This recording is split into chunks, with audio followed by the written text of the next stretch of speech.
What's up, everybody? Welcome back to Let It Be Known. I'm Darren Randall. We back again with Lamar. And Lamar, shit, how are you doing right now? It's already, 9 o'clock? Daylight saving times changed. Times feeling a little bit longer, slower, like even more late night. I'm feeling smooth. Shit, I feel smooth. Shit, it's a good little Thursday night. Didn't really have to go to work, so shit, Hey, just tuning up my craft. has daylight saving time, has it been fucking with with your sleep schedule? To be honest, my sleeping schedule been kind of messed up. 'Cause I used to live out of state, so yeah, my sleeping schedule been kind of messed up. I be falling asleep for like 2 in the morning. I'll be taking naps at like 5 in the afternoon sometimes. Yeah, it's all the vitamins and shit. But let's talk about the 15 rule changes. So the NFL has proposed 15 rule changes, and the Eagles, your squad has been on a couple of them. So we're gonna go one by one. And with the first one, you had the Philadelphia Eagles. They proposed an amends rule to permit the use of number 0 of the jersey number, allowing the kickers and punters to use any jersey number between 49 and also any and 90 through 99. So what's your opinion on number 0? To me, I feel like they should have been allowing that rule. Number one. Mm. Oh, yeah, zero sweet. I'm surprised they didn't allow it. I just thought probably nobody wanted to wear it. I mean, like you would think that once they start letting players wear, the skill players, once they start letting them wear, number single digits, you would have thought they would let them wear zero. But I didn't even know that was even permitted. So I was like, why would it be? Yeah, I agree. I think Especially if zero. somebody wants to. I Like, think 0. I think it shouldn't be a problem. I think it's just like any other number, and a lot of numbers are starting to get retired from a lot of different franchises. So why not add another number selection where they could still have a little bit more space? So you're seeing numbers getting retired left and right. So why not? And we never seen a 0 play on the field. Like that would be dope just to see in general. Then another one by Philadelphia. So the second rule to permit a team to maintain possession of ball after score by submitting one offensive play, 4th and 20 from the kicking team or 20-yard line for an onside kickoff attempt. So that's basically the XFL rule. So instead of doing an onside kick, they'll just get a chance to score from the 4th and 20 on one play and try to get a first down and try to get the ball back.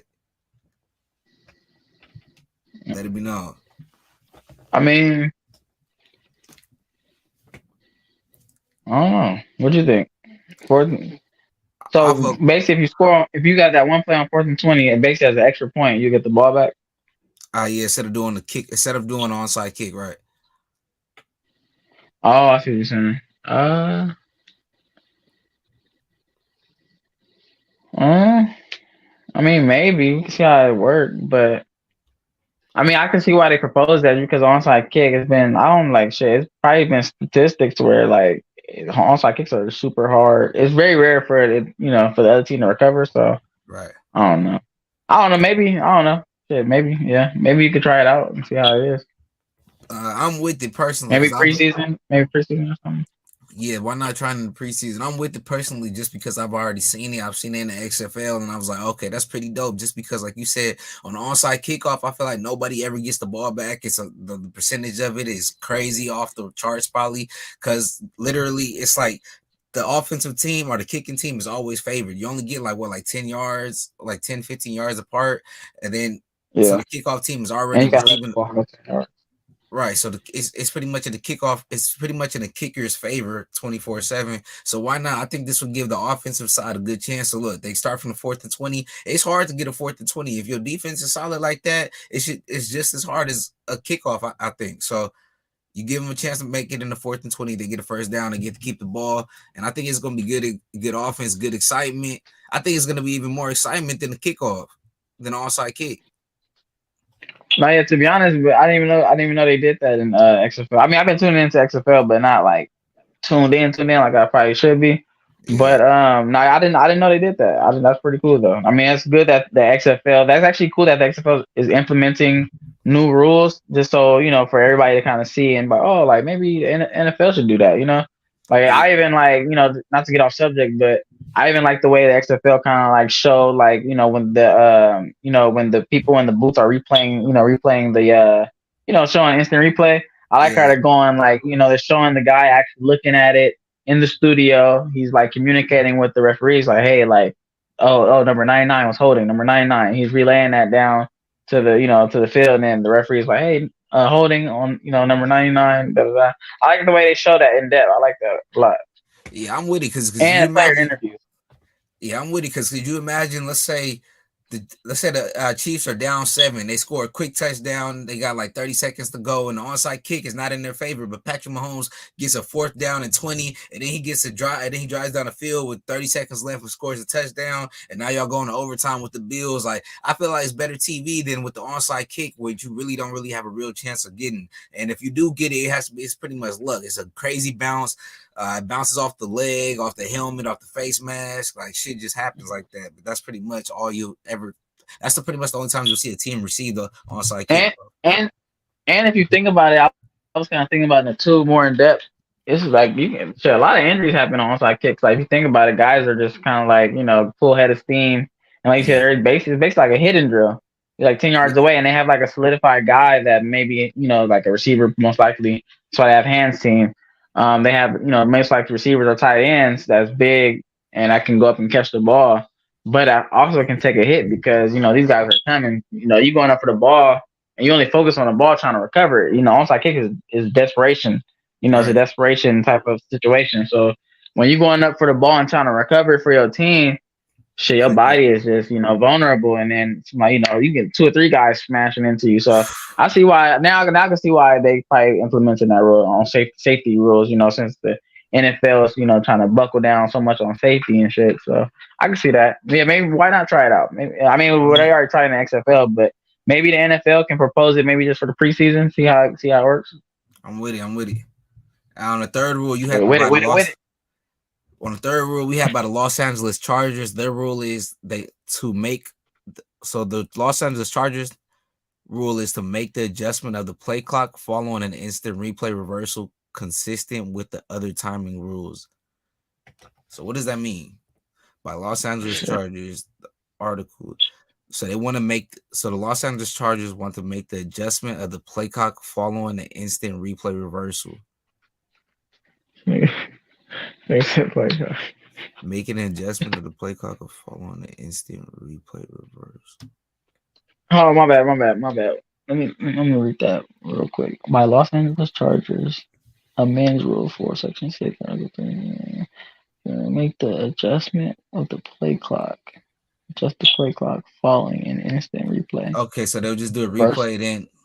Consistent with other timing rules. Adjustment of the play clock. Instant replay. Mm-hmm. So I guess that means. So I guess that means if just say for example, somebody like made a catch and then instant replay determined that it wasn't a catch, then they're gonna go back. They're not gonna restart the play clock over. They're gonna start the play clock from where that play started. Okay, they're basically gonna, obviously they're gonna obviously the play is gonna bar instant replay. If it's not a catch, the play is over. But they're gonna obviously have the play clock the same. So that means we're with that then, or you're with that? I mean, yeah, it's only right. Yeah, I would say so. I mean, yeah, that's like something that I don't know. About something that we probably not gonna really notice. See, yeah, until it's actually happening. Possibly. I know until I guess there's actually like an issue or something. Okay, on the next rule, this one's by Detroit. So Detroit, they propose to expand the coaches challenge system to include personal fouls called on the field. I'm all with it. Yeah, maybe, yeah, I can see that. Yeah, maybe they can go back and review if somebody maybe got punched in the face or something like that. Or what's all the personal? Or maybe like a late hit. Exactly. I feel like a lot of you can go back and review a late hit, especially on quarterbacks or like on the sideline. Sideline hits be kind of brutal. Even roughing the passer, those for sure need to be relooked because I feel like a lot of defenders don't fall as hard on the quarterbacks and they're not calling it. Or if they do look at it, it's like a quick little look. Oh, yep, he fell on them too hard. I'm like, it's like sometimes it's like they're scared to admit that they're wrong. So I feel like that should be a rule. I feel like it should be. This is definitely now that I kind of remember like what this rule kind of like is, or kind of like I feel like this rule is definitely one of the more important rules, just because this rule kind of last year kind of determined outcome of like a few games. You said what you said? Say it one more time. My bad. No, I said, oh my bad. And I said this rule like kind of like determined the outcome of a few games. It seemed like. Yeah, I feel like they should. I feel like it should be automatically. A lot of the challenges or a lot of plays from like say even last season. I don't know if you could think of any off the top, but a lot of plays I feel like came down to the end of the game and ref's decision. And if they would have just took one more look at it, they probably could have changed the whole outcome of the game. Especially, I feel like the Chiefs are always in the mix with that. It's weird. The Bills are always in the mix, but like you said, I think that's a good rule change. I think they should look at every personal foul or at least be allowed to challenge at least once every personal foul and remain and keep their challenge if they do get it right. Because I know in the NBA, once you, even if you get it right or wrong, they still take your challenge away, which is stupid. Like if you get it right, Oh no. don't take the challenge away. By the next, if anything, it's add a challenge. But exactly, and with the next rule, so this is also by Detroit to provide more clubs with opportunities to for a third challenge. Okay, so right now they already get 2 challenges. I think 3 would be good. 3 strikes you out, you get 3 timeouts. And then challenges, I feel like go by so quick. You only get 1 for the first half, 1 for the second half. But I feel like that fourth quarter is a whole nother half. That's why when it hits that fourth quarter, you hear 4. Everyone's holding up 4, throwing it up. So I think they should probably add a third one. How do you feel like? Do you feel like you should have to get 2 right to keep? No, you get what? One right, wrong. If you miss both, you get no third one. No, so basically, kind of like maybe like what I mentioned a little earlier, like if you get one right, like if you get your first one right, then you get you get an added challenge. Right. But then obviously just like basically if you lose, if you get 2 challenges. If you lose the first one, obviously then you lose 1 challenge, so you got 1 left. But yeah, like you said, if you win your next challenge, you should get that challenge back. So yeah, lose 1, win 1. And we see that getting passed, or we don't. We see that getting declined. Is that what they was implying? Lose 1 win? Oh, when is he basically saying you just start off with 3 challenges, or you get a challenge added on if you win 1? I'm not sure. He just said 3 challenges so far. Like but I'm just saying like that question period. So he probably, would you be cool with allowing 3 challenges? Yeah. I don't see nothing wrong with it. So far, I think all these rule changes have been pretty good for the league, or the things that they should actually look into. Number 7 by Houston. This next one to expand the replay officials' jurisdiction to allow for review on failed 4th down attempts. What's that one? So I guess to give more, is that like more video of the 4th down play? Hold on, replay officials. Damn, I can't see shit. This really is small. It's to expand. It says to expand replay officials' jurisdiction to allow for replay on failed 4th down attempts. So I'm thinking it's just like more camera angles for the 4th down. For failed replay. Yeah, that's what I'm thinking too. When you said jurisdiction, you're thinking like area, like more area. So they have more camera angles, I would say. Then I feel like that's another basic one. Just because what was that play at the end of the game? It was like I don't know, was that the Eagles? And they tried the quarterback sneak, but we couldn't see where the ball was, and I think they gave him the touchdown. Was that the Eagles game? And it was a quarterback sneak? I thought that was with Jalen Hurts. I'm not sure. Well, anyways, I think there should be more camera angles on the 4th down just because that specific play, like I was saying, let's say Jalen Hurts, you got Josh Allen trying to quarterback sneak the ball in. You're not always able to see the ball, and I think they're still trying to add chips in the ball just so you can see when it does pass the line to see if it is still a touchdown or not. But if you add a couple more camera angles, every single inch of that goal line should be reviewable. Every single inch of the ball should be able to be seen. So I'm cool to add a couple more camera angles. No, I agree. I definitely agree. I definitely should have like, especially those, especially by the goal line. Especially at the goal line, just because it's such. Well, especially like by the like the end zone. Mhm.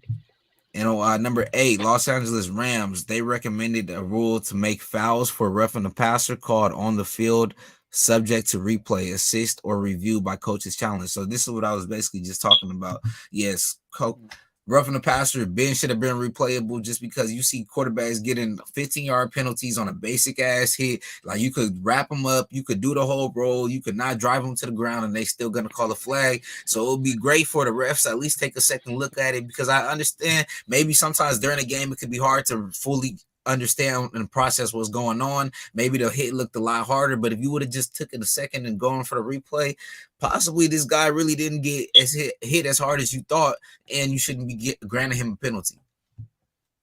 Or vice versa, like, you know, if they do miss a call, like you say, you know, a lot of times, well, you know, in the rule book, if a defensive end, you know, or any defensive player hit the quarterback in the helmet, like hands to the face, and if the referee missed that call, they can go back and probably review that call and get the penalty, get that free 15 yards. So yeah, I think we both agree with that. I think that's gonna be another one that's gonna be passed, and that's another rule that's good for the NFL. So with the number 9, with number 9, the New York Jets, they recommended to expand the crackback pro. So they want to expand the crackback to players who go into motion and go beyond the center of the block, split flow block, a defender below the waist. Oh, what does that mean? Repeat one more time. I can't really see. So they want to expand the crackback to players who go into motion and go beyond the center to block, split flow block, a defender's below the waist. I think mainly they probably just don't want players to, especially receivers. I think I know they're talking about, because a lot of receivers they had crackback on the defensive end, or a running back hit the defensive end, but he hit him, you know, hit him like below. He'll hit him low. I don't know. I'm kind of skeptic about the whole hitting low and crackback situation, just because it's like, bro, these dudes are hella big, and you got some of these running backs like Boston Scott, who's like 5'6". So is that what the whole 180? Is that what they're basically talking about? Like you said, wide receivers like blindsiding the DN real quick, like coming up from the side. Yeah. Not a lot. Okay. That's what. Or even a safety, who's coming off the edge. Let's say a safety come down in the box and like you see he's blitzing, and then like a receiver come in motion and he take out the safety, but he take him out, like, you know, like by the knees. You know, that can probably cause an injury. And I seen, like, I think TJ Watt got hurt. TJ Watt got hurt like that, and somebody else got hurt like that as well. And they was trying to say like it was a dirty play or not, but So let it be known. So you with it? Are you against it? Yeah, I'm with it. Like, I mean, you definitely shouldn't be. I'm with it. I'm with it expanding, like, you know, the crackback. I mean, especially below the waist. I mean, I feel like if anything, if you on crackback, hit them up high. Those are the best crackbacks anyway. All right, and then with the next rule change, so this one was actually proposed by, where we at, number 10. So, this was just by the committee. So to change the definition of a launch to leaving one or both feet. So that's another one. I don't know if we'll really be able to talk about that one, because I don't know what they mean by changing the definition of the launch to leaving one to both feet. So does that mean no jumping towards, no diving? Because I think I seen something about like that. Yeah, like you can't leave your feet at all. So remember how like Fred Warner, how he jumped and made the tackle? Can't do that. So basically, they want you to just running all the way to the man when these dudes are running like 25, 24 miles per hour. To be honest, bro, I mean that is fundamental football though, if you think about it. Because the shit that Fred Warner did, and Fred Warner ain't the only one that does this shit. Because I've been seeing Kaiser White do this shit too. But a lot of guys, like, even like they be jumping on players' backs and like hanging, you know, sometimes, and that's that cause injury. It happened so fast. That's kind of what happened with That kind of what happened with Tony Pollard. You know, the guy Tony Pollard was kind of like, you know, running in space. He did get hawked though, but usually when guys get hawked, the guy kind of like, in a sense, like not literally just kind of like full on just hopping on their backs, but they kind of like hang on their backs. They kind of leave their feet and kind of hang on their backs, kind of like put all their weight. You know, when you leave your feet, is all your weight just kind of like going But towards the opponent. and So if you that's think about it, like when Fred Warner like kind of like was running full speed and I left his feet, I was just like a Superman play. That was just kind of make it, make somebody go like, oh shit. and that's But what I if you want. think about it, he gotta run full speed. Okay, go ahead. But that's what I was gonna say. So you look at NFL fans, and they always talk about, oh, we missed the old days like Ray Lewis and Patrick Willis when they were just blowing up wide receivers. You know, helmets was flying off, big hits was literally nonstop, left and right. I heard Mike Tomlin, he was talking about the 2010 Steelers squad earlier, and how they basically the rule changes happened because of them, and how ruthless and dangerous that defense was. So I feel like if you still want to see big hits, and you still want to see at least some crack plays and still making football, you're gonna have to allow them to launch and lead their feet. If you got everyone just running just straight, doing like you said, the basic fundamental tackles, it might be safer, maybe possibly, but it's not gonna be good. It's not gonna be good, fun, entertaining football. You're gonna see a lot of offensive players break away, going for like crazy ass plays. Defense, a lot of defenders. It's already hard to make a basic common tackle. Now you can't even dive. I think it's gonna make it a lot harder for the defenders. Nah, I mean, if you think about it, like, I don't know. I just kind of go back to fundamentals because it's like, how can I say that? Like when you trying to make a tackle, I don't know. I feel like it's all about safety as well, obviously. But I don't know, like when guys is flying around, like you supposed to, fly around, wrap up, make the tackle. Usually and a lot of times that's why guys get juked anyway, because they leaving their feet and they not, you feel me? Because once you leave your feet in the air, like say for example, when Fred Warner was flying around and he left his feet to go tackle, I think it was Cam Akers from the Rams or whatnot. If Cam Akers would have seen him, he could have stopped him on a dime and let him fly by him. You feel me? So It's like also he kind of taking a risk as well. So at least when you running through your tackle, like even in Pop Warner football, they always say run through the tackle. Right. You always want to finish the tackle, run through. Okay, I get what you say with that. I see what you're saying about that. But okay, that's the defender's fault. If he wants to do that and puts himself at a bad position, that's on him. But you make this a rule, now people are going to start getting penalized. People are going to start getting fined just for leaving their feet. Like, there's no way you could just automatically just start making these guys think, okay, I'm not allowed to leave my feet. I got to run all the way to this player. And if I don't, I'm about to start getting fined. Like, you about to see penalties left and right. You got to practice it. You got to do this. Yeah, that's why it's up to the coaching staff a lot of times, too, to implement this shit in practice. But you're going to see like a fourth down and let's say like a 4th down and 10. Okay. Someone makes a great tackle, but they leave their feet. It was still good tackle. And then they're going to call a fine or they're going to call a flag. They're going to give him the 1st down, a 10-yard penalty. But honestly, bro, I'm not surprised. I'm not surprised because it's been a penalty. Maybe not in NFL, but I've seen this a lot in college football. Like it's called launching. I'm pretty sure this been I feel like this might have been a penalty back then. They probably just haven't called it in a while, or they probably just kind of took out the rule book and then they probably trying to bring it back. But I don't know. I feel like launching has been called before, like when guys leave their feet and launch themselves. But to be honest, though, you mentioned Ray Lewis and those guys. A lot of times, Ray Lewis especially Sean Taylor, they didn't leave their feet. Ray Lewis, they ran through them. Leaving his feet. They ran. Nah, Lewis, bro. I've seen highlight after highlight of Ray Lewis just launching his body at fucking running backs. Nah, that boy standing 10 toes. That boy standing 10 toes. He gonna blow you up either way it go. If he run through you or if he launches his body. But I've seen him launch his body like countless of times. I've seen him use his helmet countless of times. I'm like, damn, bro. No, I could agree with that. Probably helmet to helmet, but I ain't really never seen him launch. I'm gonna watch the highlights. Ray Lewis big hit. I know. Let's go to number. I think we're on number 11. Yeah, number 11. So by competition, this is also by the committee to make the penalty for tripping a personal foul. I thought that was already a personal foul. Tripping. Yeah, tripping is not. Yeah. I would have thought that was a personal foul. But I guess not. I'm all with that then. I don't even think we got to discuss that. It's just that's common sense. No tripping. And players that do that dirty shit be hella weird. I'll be like, why are you tripping him? Oh no.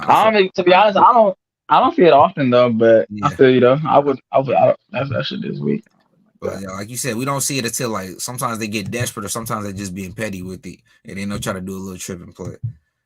So with the number 12, this is by the committee to make the penalty for illegal handing the ball forward consistent with other illegal acts, such as illegal forward pass. So illegal to handing the ball forward. Would that be like how Russell Wilson does a little, like that little quick little Oh, toss? Or so my bad. Read it one more time. My bad. so this is by the committee to make the penalty for illegal handing the ball forward consistent with other illegal acts, such as illegal forward passes. What's illegal I handing the hope that's ball not forward? So is that like the that. running I know. back? I hope it's not that pitch pass. That shit tight. I like that shit. I don't know what that would be. I don't get that neither. We're gonna see how that plays out. They're gonna have to break down. They're gonna have to break that one down. Number 13 by the committee to make the penalty for illegal punts, drop kicks, or place kicks consistent with other illegal acts such as illegal forward passes. So this is pretty much the same thing. So, but this one is to make the penalty for illegal punts and drop kicks or place kicks consistent with other illegal acts. So I don't really know about the punting game though. To be I honest, don't I don't know really what's see. illegal. I What's don't. illegal? Yeah, I was about to say I've never really seen anything out of the ordinary in the kicking game. That must have been a pretty petty one. I don't know. I don't know if that's a That must have been like something that happened like maybe once or twice this year with these right. kickers, Somebody was and like, that they probably trying to. Yeah, probably somebody probably tried this. Somebody probably did some shit that nobody ain't never seen before, and they probably like, well, what the fuck, we ain't gonna do that. yeah, we need to change that. Cause these Number kickers 4. be clever sometimes. You know, they got all these times on their hands, so they probably be thinking the shit that's not in the rule, but that they can try to implement. You know, like such as like certain shit on onside kicks. That's probably what they probably talking Yeah, about onside kick. Like they probably be yeah, I can't even talk. They probably be like kicking the ball like on weird so on some weird type of way trying to recover the ball. yeah, in some type of way in their favor. I get it. So with the next one, this is also by I think this one's by the committee too. So yeah, by committee, to put the ball in play at the receiving team's 25-yard line when a touchback occurs from a punt. So I seen that earlier. I'm not mad at that, but that means they would basically because I think on the regular kickoff is it the 25 or no? It's the 20, right? No. Hold on, my bad. Say that one. My bad. Read that one more time because I heard it, but I just wanted the last part. Go ahead. So by the committee, to put the ball in play at the receiving team's 25-yard line when a touchback occurs from a punt. I agree with that. I mean, it's basically like a. I'm trying to think what was it before. I could have swore it was the same thing because touchbacks has always been, well, especially on kickoff. I'm pretty sure it's to the. Is it to the 25 or 35? Then They might have changed it, but I don't know. I could have swore it was something similar. it might be at the 20-yard line then. Isn't it? Is it punt at the 20-yard line? Because I know when you do the kickoff, I know they just moved that up 5 yards a couple years ago. But on the punt, is it from the 20? It might be from the 20. So I think they'll just move it up 5 yards to the 25. That 5 yards matter. So yeah, I mean, I don't know. I mean, I don't really know whether to disagree or agree with it because I mean, I don't know. That's some kind of like I don't know how to explain that. Some kind of like we don't really. It's an advantage. It's like it's not gonna matter. Yeah, it's kind of like an advantage, but it's like it can be an advantage, but I mean, if you're not moving the ball down the field, then it don't really matter. Yeah, I don't really think it matters too much, 25 or 20, but it could.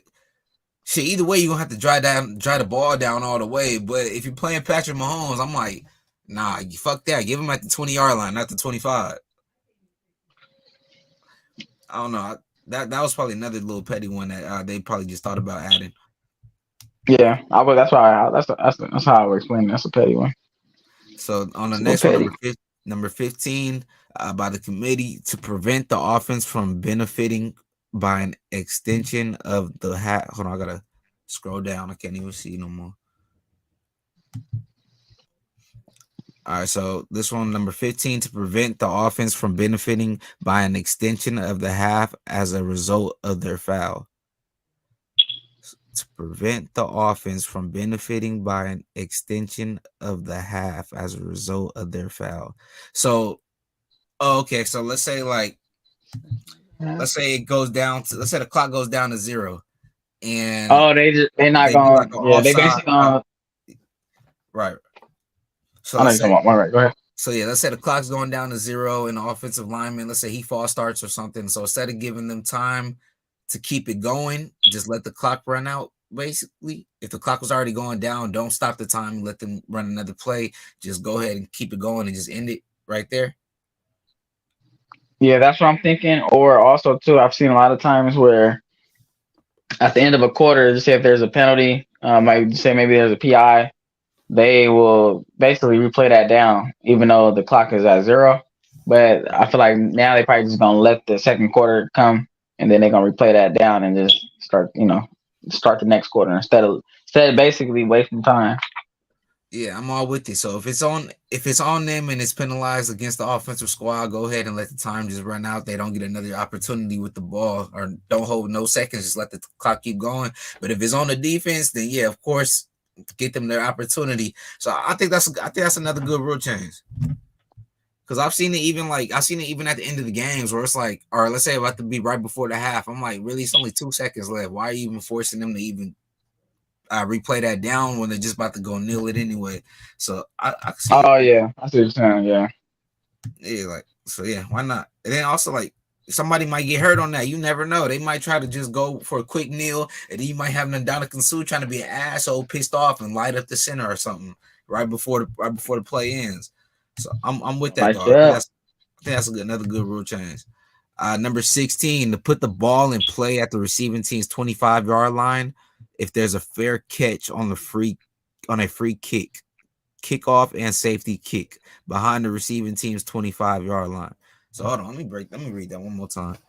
So to put the ball in play at the receiving team's 25-yard line if there's a fair catch on a free kick, kickoff, and safety kick behind the receiving team's 25-yard line. Oh, I think before So they treated it like a punt, where if you was the fair catch, it would be um, right at that it'd exact be spot. basically yeah, right at the exact spot. I don't like that. If the kicker gives you a good kick and you fair catch it and that's where you catch it, well, that's where you catch it. That's where the ball has to be spot at. That's just a great kick by the kicker. I don't think that if it's behind the 25-yard line or any type of wherever the ball is placed, then you should go to the 25-yard line. Then I don't think the ball should be respotted. Wherever the ball is kicked and wherever the ball is caught and fair caught, then that's where the ball should be placed at. I agree with that. I agree with that. Yeah, and also too, vice versa. Like the kicker does, if he shanks it or whatnot, and obviously if you call a fair catch, and if you if you like the logo, if you like the 50-yard line, then shit, that's his fault. Shit, he don't want to shanked it, and. Right. So I don't think I don't know who the fuck proposed that. That had to be like I don't know. I don't know who. Maybe the Texans. That's a The weird rule. Texans. That's a weird rule to propose. I, Uh, that's the lastly, way the Texans do be thinking. yeah, we already know how the Texans are. And lastly, with number 17, by the committee again to clarify the use of helmet against an opponent by removing the butt ram spear language from Article 8 and incorporating those actions into impermissible use of the helmet. Impermissible use of the helmet. So probably just the crown, maybe crown of the helmet, or now they've been Yeah, they've like been not permitted allowing that. that. To clarify the use of the helmet against an opponent by removing the butt ram spear. What is butt I don't ram get it. spear language? Mm-hmm. That's probably But another one. That's probably another one I'll have to break it down into. What was your rule? What was your number one rule that you feel like that has to be implemented? Going from that from that um, from that whole list. that whole list. If you want to take a look again, here they are. Here they are right here. Go back to the beginning. It definitely was something from the beginning. Go back to the beginning real quick. I would say zero for sure. I've been saying that. I feel like zero definitely should be implemented. Also, go back to the beginning. Yeah, but see it. Mm, go, go to number one. Number one was zero. Number two was remain position from the kickoff. Number three, instant replay reversal. Expand the coaches challenge system. Provide clubs with more opportunities for a third challenge. expand the replays jurisdiction to allow the penalties. Expand the replay officials. The tripping, launching, crackback, drop punts.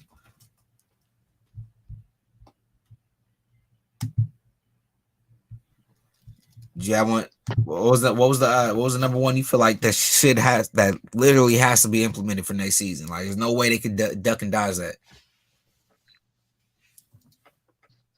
I would definitely say well, my number one definitely be a roughing the passer for sure. Okay, yeah, just because that determined games last year.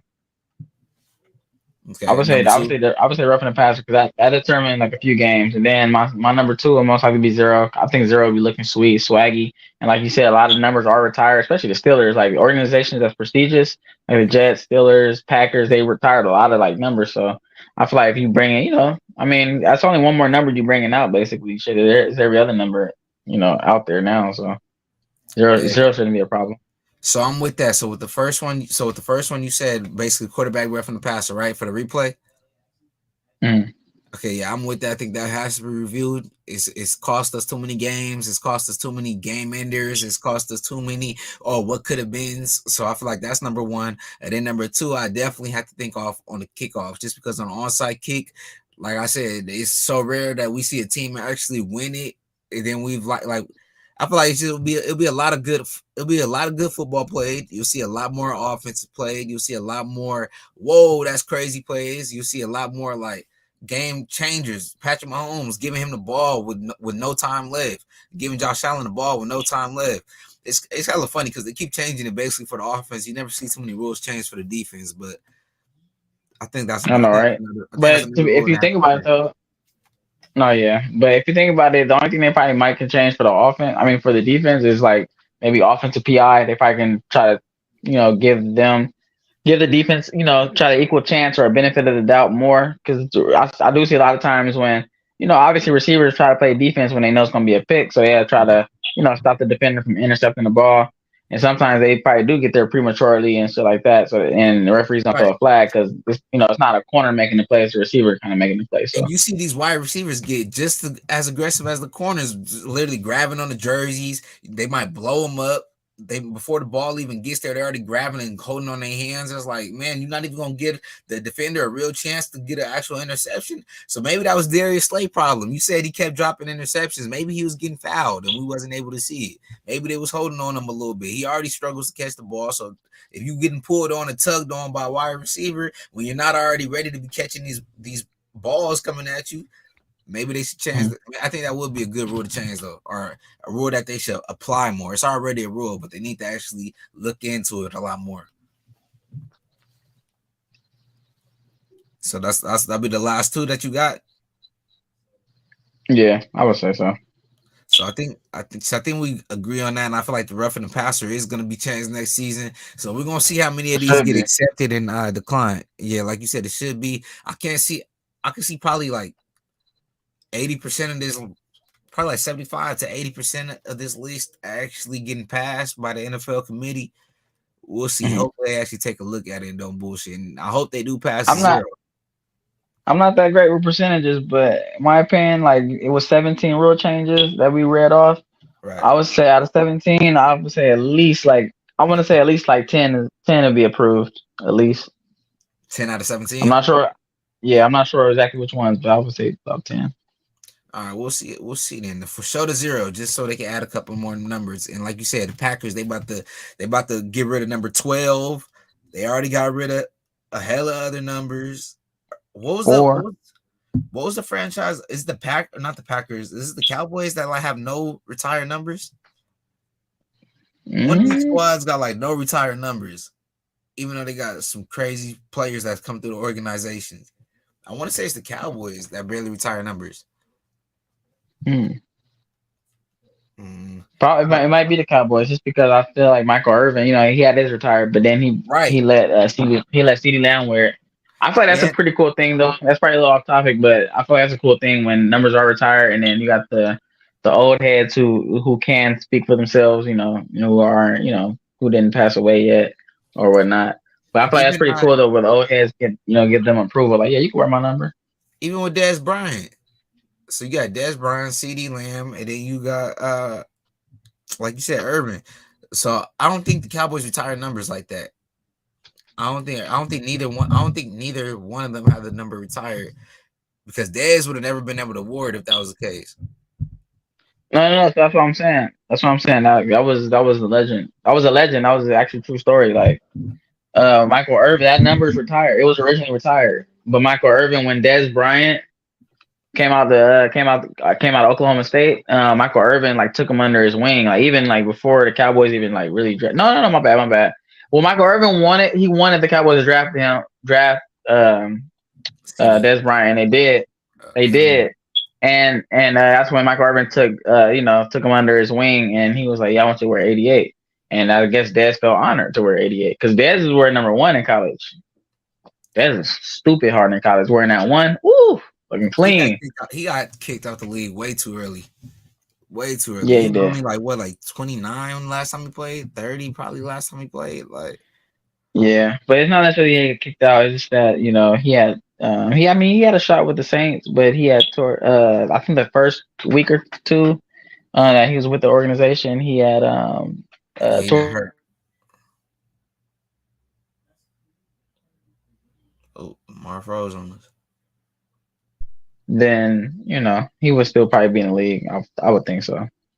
Yeah, I think that probably set him back. We're gonna see a lot of guys going into the XFL. I wouldn't be surprised if Dez Bryant takes a look, T.O. takes a look. I know Cam Newton. Hopefully Cam Newton. Yeah. I do want to see Cam Newton play again and prove people wrong. I can never see Cam. Cam Newton is explosive.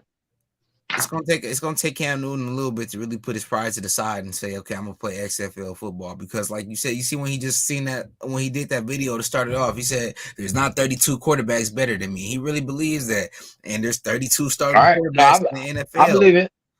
I believe it. We can talk about it.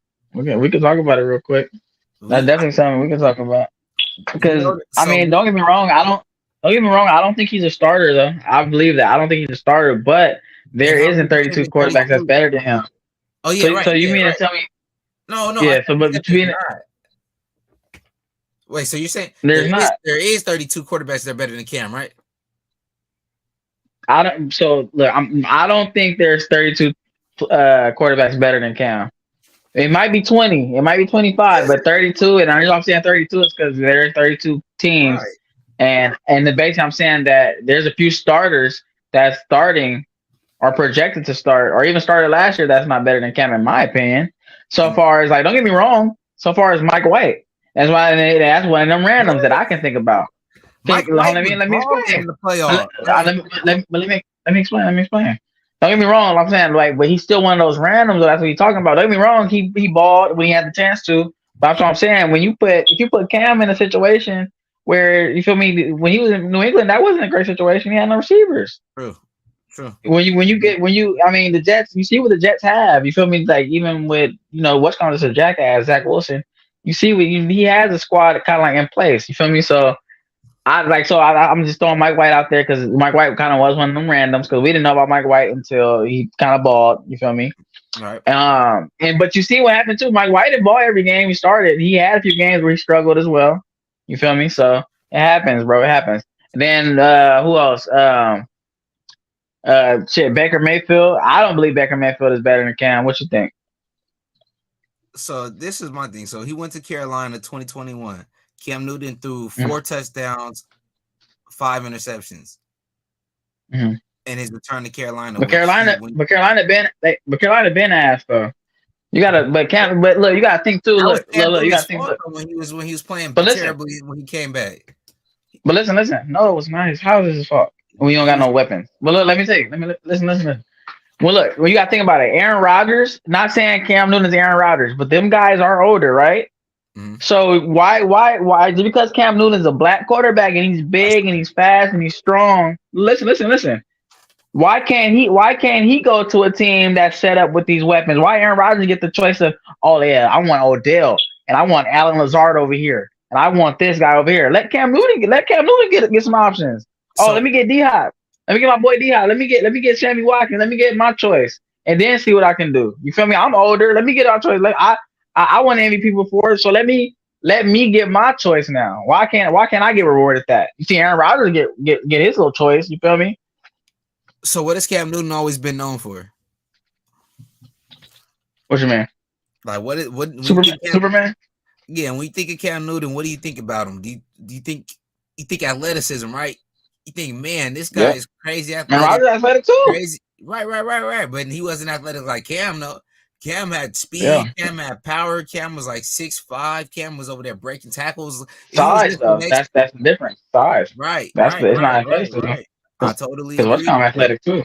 I totally agree with that. Then you look at Aaron Rodgers, he's never had that athleticism, but he's always been the greatest thrower of the ball. He could fit a fucking penny through a crack. Aaron Rodgers could do Cam anything. Newton. Cam Newton's not a rocket. No, He can throw the no. ball too. Yeah, you said he has a rocket, but he doesn't have. He No, but never had the the crazy ass. last few years he had a hurt shoulder though. He's Okay, so fully, what makes it prove that he doesn't have that? Everything's good now. He was overthrowing. He went to the Hey, pro day. He you was gotta get a overthrowing the chance, ball. bro. You gotta get a chance. If you get invited to, I'm pretty sure too. I was thinking about it too. I'm pretty sure a team or two might invite him to a workout. Teams invite guys to workouts and stuff. You never know. He might impress. You might get invited to Atlanta. Because he is from Georgia, Atlanta. They might give him the benefit of the doubt. Oh, come in and work out for a session. They might like what they see as a backup. So that's what I was gonna imply too. I'm not I'm saying not that trying to. Cam can come back and be a starter, or not right away. But I'm saying like so far as like a Nick Foles situation. If a quarterback is struggling or if he suffers a concussion, and if I'm Cam Newton, I would possibly think that if you were watching last year and you seen, so far as not those Niners under the bus, but you seeing three quarterbacks go down, and like even like the Zach Wilson situation, you see Mike White get a chance, and like Cam Newton said, these randoms. Take it with a grain of salt. If I'm Cam Newton, I'm gonna take what Shannon Sharp said. Oh, I'm one of them randoms for sure. He is. I'm gonna put my head. Listen. I'm gonna put my head down. I'm gonna work. I'm gonna get signed as a backup. I'm pretty sure he can get signed up as a backup. He probably don't want to. That's probably why we ain't seen that. But if he gets signed as a backup and he take that role, it's like, okay, I'm gonna teach the young guy, whoever I'm backing up, because I'm pretty sure wherever Cam goes, he's not gonna be on a third stringer. He's gonna be a second stringer. You gotta believe, bro. Robert Griffin got a chance to be a damn backup quarterback. Cam Newton definitely could get a chance to be a backup quarterback, especially to a quarterback that's similar to his stature, such as like not saying the 49ers are gonna pick him up, but somebody like a Trey Lance or somebody that stature. You feel me? So Look, he can't. I feel like if Cam Newton is ready to go in there and accept his role as a backup, you never know, bro. Knock on wood. I'm not wishing for nobody to get hurt, but the season is long. You see, they added one more game to the season. Quarterbacks they go down easily. They're very vulnerable. We seen even Cam Newton suffer. He's so big, but we seen him. He'll even take shots and get concussions and miss games and stuff because of injury. And like I say, he suffered a little shoulder injury. So I feel like he can get a chance though. He can come back and get a chance to show what he can do. To me, look, you got his arm strength. That's the crease. Mm-hmm. We haven't seen him just throw a pure dot in a while. When he was throwing, he was looking inconsistent, and maybe it was just the shoulder injury. But the last film of him, that's what we have to work off of. And you look at his athleticism; he's not as big or he's not as fast anymore. He's not moving like he used to in the pocket. So he's gonna have to take a lot of hits. He's gonna have to sit in the pocket and just release the throw. I don't think he's gonna be able to do that. Let me ask you this. I was watching Pat McAfee in the show earlier. This was like a couple days ago, and you said that he could be a backup, but I can't remember which of them made this point, but I was like, bro, that's a great point, actually. So there's no way that Cam Newton can go inside a locker room and automatically be the second guy just because how his energy is, just because what he I know that. That's why I have. No, go ahead. My bad. I'm gonna control. But just because what he brings to a squad, like automatically, I feel like people are gonna gravitate to him because he automatically has. That's what made him Cam Newton. The energy, the charisma to be the quarterback number one.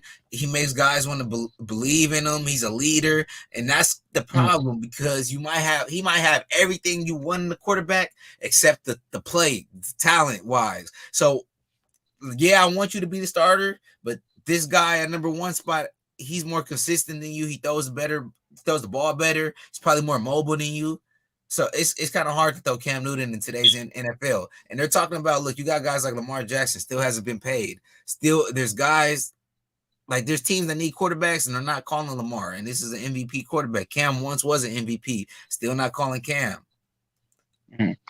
All right, so my take on that is, so I feel like Cam in today's NFL, Cam definitely would fit in today's NFL. It is all about Cam's mindset. That's why I mentioned that earlier. If Cam is willing to, and I understand that Cam, has his personality, but if Cam has his mindset of, okay, I'm older. He's looking at all these other older quarterbacks that are backups in the league, and I feel like Cam got to look at it too. Like there are some really good young quarterbacks that's in the league. There's a few question marks such as Tua. Tua is obviously a great thrower of football. He's a great quarterback, but he's so injury prone. So if I'm strategically thinking, in my opinion, especially with that coach Mike McDaniels, I would be trying to get signed with the Dolphins, trying to back them up. I would literally just play my part. I'd be like, hey, I'm trying to come in, teach Tua, da da da. But hey, Tua definitely got question marks. They don't have Teddy Bridgewater anymore. They do have a rookie, but who would you rather have, the rookie Thompson? Mike White. Oh yeah, my bad. They did get Mike White. We were just talking about Mike White. You're right. But anyway, but I don't know. Like that's an example of why the Dolphins went out to go sign Mike White, because they know Tua got injury issues. So far as other quarterbacks, or other teams that got injury issues at quarterback. So, but I want to ask you this though: it kind of seems like Tampa Bay might be looking at Baker Mayfield as a starter, or maybe competing for the starting spot. Who would you rather have, or would you rather have Baker Mayfield or Cam Newton? I'd rather have Baker Mayfield, to be honest, just because I've seen Baker play recently. I haven't seen Cam Newton play in 2 years. I don't know what Cam Newton still is. I know what Baker is. Baker looked great with the Rams last year. He came in and he won a football game, and he only had like 2 or 3 days to prepare for the game. And the Los Angeles Rams, it's not like they had hella crazy weapons. Like they had still a good team. They still had Christian. They still had Christian. They still who did they have? Who did they have like offensively? Woods. They didn't have Woods last year. Shit, I forgot. They had so basically all they had was Cooper. I know they had. Did they have Cooper? I don't know. I don't think they had Cooper either. So they didn't it's not like they had crazy weapons, and Baker Mayfield was still able to produce pretty efficiently. But you remember who they was playing against? Who was that against? That was the fucking. That was the team you hate. Wasn't that Seattle? Nope. That was the team you hate. Was it the boys? Those Raiders. Oh, it was the Raiders, bro. It was the Raiders. Yeah, so Baker don't get no passes over here. Nah, he does actually get a pass because the Raiders almost. Bro, he won that one game. The next game they shit the bed. They almost beat the Niners, and that was when the Raiders was. I think they was coming off a win. The Raiders were still looking pretty good right at that point. It was still pretty early. They was starting to fall apart, but they didn't completely fall apart. They still had Devontae Adams. They still had Derek Carr. That was a hard win. It doesn't matter who he beat. He came in and played 2 days as starting quarterback and beat Max Crosby. All I'm saying is Cam Newton is better than Baker Mayfield. Baker Mayfield should not be no starter. That boy is a backup, in my opinion. Right. I feel like the Buccaneers should have made a valiant effort to try to go get Lamar. I don't know why I'm with JJ Watt. I don't know why everybody's so, I don't know, out of the boat on getting Lamar Jackson, especially if they're trying to win now. Weird. But yeah. But would you take Cam as a backup though? If you was like a maybe like a team drafting a quarterback and then trying to get like a veteran guy to kind of come in and kind of maybe shit. I could even see Cam backing up in Dallas. Maybe because Dak Prescott is pretty similar in stature, about 6'4", 230. Cam maybe the offense coordinator could use him on the goal line, protect Dak. Maybe get that zone read, get Cam to run the ball a little more. See, if Cam is willing. He was partially right. There's not 32 backup quarterbacks better than him. If he would have said that, I would have totally agreed. There's no way there's 32 backup second-string quarterbacks that are better than Cam Newton on the 32 teams. No, I would have. No, I'm not saying he completely right, because I ain't gonna lie. I definitely think there's at least like 20 quarterbacks that's better than him. But I would agree with 32 though. So we and that's probably another second. We can go through them for sure. We can go through the starters. We need to. We could do that maybe even tomorrow. That'll be a quick little list. We could have like all the starters. I'll have all 32 lined up, and we can just see, is Cam better than him? Is Cam better than him? Cam better than him? And we can really break it down and see if he's even a top. So Carson Wentz in there. Hell no. We say, oh, that'd be a good one though. Heineke. Nah, I'm not gonna play Cam like that. I feel like Cam could be, but I ain't gonna say could. I feel like Cam is better than Heineke. Shit, we're gonna end it right here. Then y'all let it be known. Do y'all feel like Baker Mayfield's better than Cam Newton? Is there 32 quarterbacks better than Cam Newton? I would say there possibly is. And if Cam Newton's in there, I would say he's in like 31, 30, but that's still better than 32. So he would be technically right. So we'll see how that goes. He technically be a starter. If that was the Technically case. would be a starter. And then also, what do you feel like is going to be the best rule change for the next year? I personally think it's going to be possibly the kickoff, or even I say roughing the passer. yeah, the Reviewing the roughing the passer definitely the number calls. one. That's the number one. I think that's probably everyone's number one. Everyone's tired of seeing that shit every single game. Every team's been affected by it. No matter if your team's won or lost, you've always thought like, damn, that could change the whole game. We could possibly lose this game just because of that one play. So I hope they do change that, and we're gonna see. But we gone. Let it be known, y'all. Gone.